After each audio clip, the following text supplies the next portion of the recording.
வணக்கம் குட்டீஸ். இன்று சிங்கம் ராஜா, யானை ராஜா மற்றும் எலிக்குட்டி சொல்லும் ஒரு அழகான கதையை கேட்போமா? ஒரு அழகான காட்டில் மூவரும் சந்தோஷமாக வாழ்ந்து வந்தார்கள். ஒரு நாள் காட்டில் பெரிய மரம் ஒன்று விழுந்து வழியை அடைத்தது.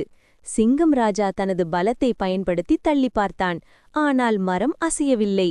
யானை ராஜாவும் தனது பெரிய தும்பிக்கையால் முயற்சி செய்தான். ஆனாலும் மரம் நகரவில்லை. அப்போது எலிக்குட்டி, "என்கிட்ட ஒரு நல்ல யோசனை இருக்கு" என்று சொன்னது. அது மரத்தின் கீழே இருந்த கயிறுகளை கடித்து தளர்த்தியது. உடனே சிங்கம் ராஜாவும் யானை ராஜாவும் ஒன்றாக தள்ளினார்கள். மரம் ஓரமாக நகர்ந்தது. வழி திறந்தது. மூவரும் மகிழ்ச்சியாக சிரித்தார்கள். சிங்கம் ராஜா சொன்னான், "சின்னவனாயிருந்தாலும் எலிக்குட்டி ரொம்ப புத்திசாலி." யானை ராஜா சொன்னான், "நாம எல்லாரும் ஒன்றாக இருந்ததால தான் இது முடிந்தது." நீதி: ஒன்றுபட்டால் எதையும் சாதிக்கலாம். லைக் பண்ணுங்க, சப்ஸ்கிரைப் பண்ணுங்க.